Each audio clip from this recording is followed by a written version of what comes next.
परवेज साहब, आप माशाल्लाह से दुनिया पे बड़ी गहरी नज़र रखते हैं। डोनाल्ड ट्रंप दुनिया का पहला वो सदर बना अमेरिका का जिसने फीफा के रेड कार्ड को डिले करा दिया सर, और फिर उसकी टीम हार गई तो लोग कह रहे थे कि कारमा इसने जो है फीफा के साथ, खेल के साथ भी सियासत की तो इसको ये बात महंगी पड़ी। अब डोनाल्ड ट्रंप के बयानात, पल में तोला पल में माशा, नेटो को कागजी शेर कहना, यूएन की बुराई करना, इंटरनेशनल लॉज की खुली खिलाफ वर्जी करना, वॉर क्राइम्स करना, but no one will hold them responsible.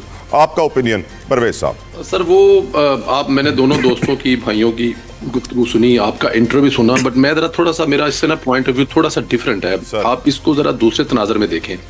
देखें, एक लड़ाई थी, जो लड़ाई जो है अरबियों और अजमियों की थी, जो बड़ी पुरानी चलती आ रही थी, ईरानियों का सऊदी अरब के साथ, कतरियों के साथ, ये इन तमाम ममालिक के साथ एक हवा बनाया हुआ था कि जो ईरानी हैं वो मतलब कि पता नहीं क्या कर देंगे, सऊदी अरब पर हमला कर देंगे या फिर दूसरे जो ममालिक हैं, और इसी बेस पर वो अपने अड्डे वहाँ पर लेके बैठा हुआ था और अरबों रुपया जो है वो इन ममालिक से अमेरिका जो है वो कमा रहा था। अब हो क्या रहा है, अब ये देखें कि जो आयतुल्लाह खमीनी साहब हैं, उनके जनाजे में सऊदी अरब के वफद की शिरकत करना, मेरे ख्याल में ये इस खित्ते की सबसे बड़ी न्यूज़ थी, सबसे बड़ी खबर थी, जो कि मैं और आप इससे शायद कुछ 6 महीने पहले सोच भी नहीं सकते थे कि ऐसा होने जा रहा है। ऐसा हुआ। तो अब ये जो इस खित्ते का अंदर एक इत्तेहाद होने जा रहा था, ईरान, पाकिस्तान, मिस्र का नाम लिया जा रहा था, सऊदी अरब और कतर का नाम लिया जा रहा था, मेरे ख्याल में ये किसी भी तरह से काबिल कबूल नहीं है उन ताकतों के लिए जो ये नहीं चाहते। अब मुआहदा होने के बावजूद ईरान का हमला अमेरिका पे किस लिए है? इसलिए है कि इन तमाम चीज़ों को सबूतार किया जाए। ये जो इस इलाके में ब्लॉक बनने जा रहा है, जो इस इलाके के मुसलमान इकट्ठे होने जा रहे हैं, जो सऊदी अरब, ईरान, पाकिस्तान, कतर, तुर्की, मिस्र और ये तमाम लोग जो कोई एक, अब देखें ना, वहाँ से ये भी कहा जा रहा है कि ये नेटो तर्ज पर कोई इस्लामी ब्लॉक बनने जा रहा है। ये सिर्फ ईरान के खिलाफ नहीं है, एक चीज़ ज़हन में रखनी चाहिए, ये ईरान के खिलाफ नहीं है, ये पाकिस्तान के खिलाफ है, ये सऊदी अरब के खिलाफ है, और ये दूसरे मुस्लिम ममालिक के साथ भी है, बल्कि इस खित्ते के खिलाफ भी है। इस पे तो हिंदुस्तान को भी ज़रा गहरी नज़र से देखना चाहिए कि इसके आने वाले दिनों में रिजल्ट क्या होने जा रहे हैं। आपको पता है कि जब ये सुलह सफाई हो रही थी, जब मुज़ाकरात हो रही थी, फिर बाद में खबरें आई, अब देखें उसको, जाहिर है हमारी आर्मी ने उसकी तरदीद कर दी, लेकिन आसम मनीर साहब जब स्विट्ज़रलैंड में थी, वहाँ पर भी उनके बारे में जो खबरें दी गई कि क्या करने जा रहे थे। फिर हमारे त्यारे जो हैं ईरानियों को लेके आ रहे हैं, छोड़ने जा रहे हैं, हिफाजत कर रहे हैं, क्योंकि एक तीसरा मुल्क ऐसा भी है जो इन तमाम चीज़ों को पसंद नहीं करता। आपने डॉक्टर इसरार साहब का जिक्र किया, तो ये तो तमाम वही चीज़ें हैं जो फरमाया करते थे, मैं आपसे एग्री करता हूँ। तो अमेरिका जो है इस वक्त वो कठपुतली बना हुआ है एक तीसरी ताकत के हाथों में, और वो कभी भी नहीं चाहेगी कि ईरान की सुलह हो जाए, ईरान से पाबंदियां उठ जाए, ईरान अपना दुनिया में तेल बेचे, ईरान अपनी दुनिया के साथ ट्रेड करे, तो जो उसका ख्वाब है वो तो कभी पूरा नहीं होगा। परवेज साहब, कहीं ऐसा तो नहीं हुआ, परवेज साहब कहीं ऐसा तो नहीं हुआ कि जब डोनाल्ड ट्रंप ने शहीद खामनाई का जनाजा देखा और परेशान हुआ कि इतने सारे लोग, हम तो समझ रहे थे कि इनसे लोग नफरत करते हैं, मालूम पड़ा सब प्यार कर रहे हैं, और फिर उस जनाजे की तदफीन कंप्लीट होने से पहले जंग दोबारा शुरू हो गई है, तो ये भी एक तरीका है बताने का कि अब सीज फायर हो नहीं सकता, पैनिक हुआ है थोड़ा सा।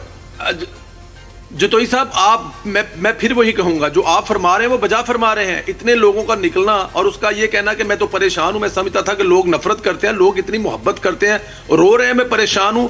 फिर इसमें 100 कंट्री के ममालिक के वफूद का आना और ट्रिब्यूट पेश करना, खराज तहसीन पेश करना।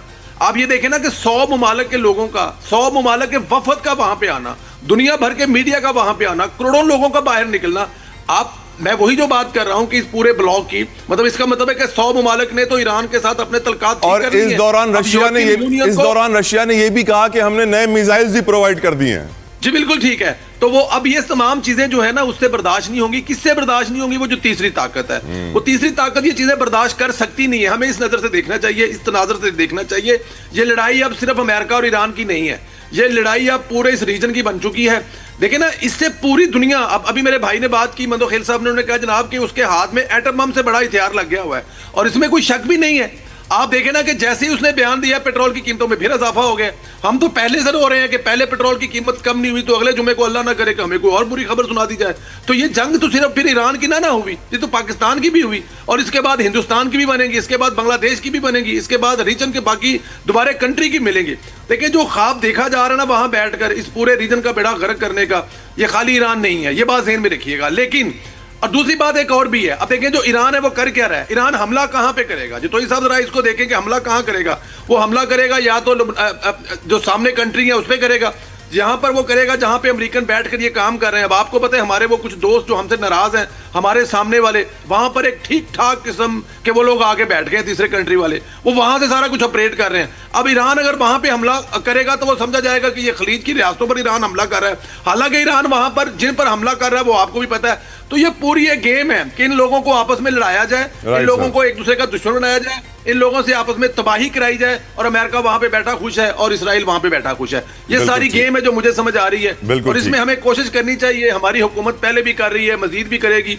तो सऊदी अरब में भी आना चाहिए, तुर्की को भी आना चाहिए, मिस्र को भी आना चाहिए, और इन मसाइल को खत्म करने में अपना किरदार अदा करना चाहिए। परवेज साहब, आप माशाल्लाह से दुनिया पे बड़ी गहरी नजर रखते हैं। डोनाल्ड ट्रंप दुनिया का पहला वो सदर बना अमेरिका का जिसने फीफा के रेड कार्ड को डिले करा दिया सर, और फिर उसकी टीम हार गई तो लोग कह रहे थे कि कारमा, इसने जो है फीफा के साथ, खेल के साथ भी सियासत की, तो इसको ये बात महंगी पड़ी। अब डोनाल्ड ट्रंप के बयानात, पल में तोला पल में माशा, नेटो को कागजी शेर कहना, यूएन की बुराई करना, इंटरनेशनल लॉज की खुली खिलाफ वर्जी करना, वॉर क्राइम्स करना, but no one will hold them responsible.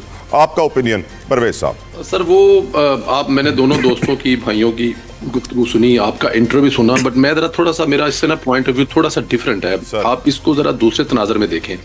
देखें, एक लड़ाई थी, जो लड़ाई जो है अरबियों और अजमियों की थी, जो बड़ी पुरानी चलती आ रही थी, ईरानियों का सऊदी अरब के साथ, कतरियों के साथ, ये इन तमाम ममालिक के साथ एक हवा बनाया हुआ था कि जो ईरानी हैं वो मतलब कि पता नहीं क्या कर देंगे, सऊदी अरब पर हमला कर देंगे या फिर दूसरे जो ममालिक हैं, और इसी बेस पर वो अपने अड्डे वहाँ पर लेके बैठा हुआ था, और अरबों रुपया जो है वो इन ममालिक से अमेरिका जो है वो कमा रहा था। अब हो क्या रहा है, अब ये देखें कि जो आयतुल्लाह खमीनी साहब हैं, उनके जनाजे में सऊदी अरब के वफद की शिरकत करना, मेरे ख्याल में ये इस खित्ते की सबसे बड़ी न्यूज़ थी, सबसे बड़ी खबर थी, जो कि मैं और आप इससे शायद कुछ 6 महीने पहले सोच भी नहीं सकते थे कि ऐसा होने जा रहा है। ऐसा हुआ। तो अब ये जो इस खित्ते का अंदर एक इत्तेहाद होने जा रहा था, ईरान, पाकिस्तान, मिस्र का नाम लिया जा रहा था, सऊदी अरब और कतर का नाम लिया जा रहा था, मेरे ख्याल में ये किसी भी तरह से काबिल कबूल नहीं है उन ताकतों के लिए जो ये नहीं चाहते। अब मुआहदा होने के बावजूद ईरान का हमला अमेरिका पे किस लिए है? इसलिए है कि इन तमाम चीज़ों को सबूतार किया जाए। ये जो इस इलाके में ब्लॉक बनने जा रहा है, जो इस इलाके के मुसलमान इकट्ठे होने जा रहे हैं, जो सऊदी अरब, ईरान, पाकिस्तान, कतर, तुर्की, मिस्र और ये तमाम लोग जो कोई एक, अब देखें ना, वहाँ से ये भी कहा जा रहा है कि ये नेटो तर्ज पर कोई इस्लामी ब्लॉक बनने जा रहा है। ये सिर्फ ईरान के खिलाफ नहीं है, एक चीज़ ज़हन में रखनी चाहिए, ये ईरान के खिलाफ नहीं है, ये पाकिस्तान के खिलाफ है, ये सऊदी अरब के खिलाफ है, और ये दूसरे मुस्लिम ममालिक के साथ भी है, बल्कि इस खित्ते के खिलाफ भी है। इस पे तो हिंदुस्तान को भी ज़रा गहरी नज़र से देखना चाहिए कि इसके आने वाले दिनों में रिजल्ट क्या होने जा रहे हैं। आपको पता है कि जब ये सुलह सफाई हो रही थी, जब मुज़ाकरात हो रही थी, फिर बाद में खबरें आई, अब देखें उसको ज़ाहिर है हमारी आर्मी ने उसकी तरदीद कर दी, लेकिन आसिम मुनीर साहब जब स्विट्ज़रलैंड में थी वहाँ पर भी उनके बारे में जो खबरें दी गई कि क्या करने जा रहे थे। फिर हमारे त्यारे जो हैं ईरानियों को लेके आ रहे हैं, छोड़ने जा रहे हैं, हिफाजत कर रहे हैं, क्योंकि एक तीसरा मुल्क ऐसा भी है जो इन तमाम चीज़ों को पसंद नहीं करता। आपने डॉक्टर इसरार साहब का जिक्र किया, तो ये तो वो तमाम वही चीज़ें हैं जो वो फरमाया करते थे, मैं आपसे एग्री करता हूँ। तो अमेरिका जो है इस वक्त वो कठपुतली बना हुआ है एक तीसरी ताकत के हाथों में, और वो कभी भी नहीं चाहेगी कि ईरान की सुलह हो जाए, ईरान से पाबंदियां उठ जाए, ईरान अपना दुनिया में तेल बेचे, ईरान अपनी दुनिया के साथ ट्रेड करे। तो जो उसका ख्वाब है वो तो कभी पूरा नहीं होगा। परवेज साहब, कहीं ऐसा तो नहीं हुआ, परवेज साहब कहीं ऐसा तो नहीं हुआ कि जब डोनाल्ड ट्रंप ने शहीद खामनाई का जनाजा देखा और परेशान हुआ कि इतने सारे लोग, हम तो समझ रहे थे कि इनसे लोग नफरत करते हैं, मालूम पड़ा सब प्यार कर रहे हैं, और फिर उस जनाजे की तदफीन कंप्लीट होने से पहले जंग दोबारा शुरू हो गई है। तो ये भी एक तरीका है बताने का कि अब सीज फायर हो नहीं सकता, पैनिक हुआ है थोड़ा सा। जतोई साहब, मैं फिर वही कहूंगा, जो आप फरमा रहे हैं वो बजा फरमा रहे हैं। इतने लोगों का निकलना और उसका ये कहना कि मैं तो परेशान हूं, मैं समझता था कि लोग नफरत करते हैं, लोग इतनी मोहब्बत करते हैं, रो रहे हैं, मैं परेशान हूं। फिर इसमें 100 कंट्री के ममालिक के वफूद का आना और ट्रिब्यूट पेश करना, खराज तहसीन पेश करना। आप ये देखें ना कि 100 ममालिक के लोगों का, 100 ममालिक के वफद का वहां पे आना, दुनिया भर के मीडिया का वहां पे आना, करोड़ों लोगों का बाहर निकलना। मैं वही जो बात कर रहा हूं कि इस पूरे ब्लॉक की, मतलब इसका मतलब है कि 100 ममालिक ने तो ईरान के साथ अपने तलकात ठीक कर लिए हैं। इस दौरान रशिया ने यह भी कहा कि हमने नए मिसाइल्स भी प्रोवाइड कर दिए हैं। जी बिल्कुल ठीक है। तो वो अब ये तमाम चीजें जो है ना उससे बर्दाश्त नहीं होंगी। किससे बर्दाश्त नहीं होंगी? वो जो तीसरी ताकत है, वो तीसरी ताकत ये चीजें बर्दाश्त कर सकती नहीं है। हमें इस नजर से देखना चाहिए, इस तनाजर से देखना चाहिए। ये लड़ाई अब सिर्फ अमेरिका और ईरान की नहीं है, ये लड़ाई अब पूरे इस रीजन की बन चुकी है। देखिए ना, इससे पूरी दुनिया, अब अभी मेरे भाई ने बात की, मंदो खेल साहब ने, उन्होंने कहा जनाब कि उसके हाथ में एटम बम से बड़ा हथियार लग गया हुआ है, और इसमें कोई शक भी नहीं है। आप देखें ना कि जैसे ही उसने बयान दिया पेट्रोल की कीमतों में फिर इजाफा हो गया। हम तो पहले से रो रहे हैं कि पहले पेट्रोल की कीमत कम नहीं हुई तो अगले जुमे को अल्लाह ना करे कि हमें कोई और बुरी खबर सुना दी जाए। तो ये जंग तो सिर्फ फिर ईरान की ना हुई, ये तो पाकिस्तान की भी हुई, और इसके बाद हिंदुस्तान की भी बनेगी, इसके बाद बांग्लादेश की भी बनेगी, इसके बाद रीजन के बाकी दोबारा कंट्री की मिलेंगी। देखिए जो ख्वाब देखा जा रहा है ना वहां बैठकर इस पूरे रीजन का बेड़ा गर्क करने का, ये खाली ईरान नहीं है, ये बात ज़हन में रखिएगा। लेकिन और दूसरी बात एक और भी है, अब देखें जो ईरान है वो कर क्या रहा है। ईरान हमला कहां पे करेगा, जो तो साहब जरा इसको देखें कि हमला कहां करेगा। वो हमला करेगा या तो जो सामने कंट्री है उस पर करेगा, यहां पर वो करेगा जहां पे अमेरिकन बैठकर ये काम कर रहे हैं। अब आपको पता है हमारे वो कुछ दोस्त जो हमसे नाराज हैं, हमारे सामने वाले, वहां पर एक ठीक ठाक किस्म के वो लोग आगे बैठ गए, तीसरे कंट्री वाले, वो वहां से सारा कुछ ऑपरेट कर रहे हैं। अब ईरान अगर वहां पे हमला करेगा तो वो समझा जाएगा कि ये खलीज की रियासतों पर ईरान हमला कर रहा है। हालांकि ईरान वहां पर जिन पर हमला कर रहा है वो आपको भी पता है। तो ये पूरी एक गेम है कि इन लोगों को आपस में लड़ाया जाए, इन लोगों को एक दूसरे का दुश्मन बनाया जाए, इन लोगों से आपस में तबाही कराई जाए, और अमेरिका वहां पे बैठा खुश है और इसराइल वहां पे बैठा खुश है। ये सारी गेम है जो मुझे समझ आ रही है, और इसमें हमें कोशिश करनी चाहिए। हमारी हुकूमत पहले भी कर रही है, मजीद भी करेगी। तो सऊदी अरब में भी आना चाहिए, तुर्की को भी आना चाहिए, मिस्र को भी आना चाहिए, और इन मसाइल को खत्म करने में अपना किरदार अदा करना चाहिए।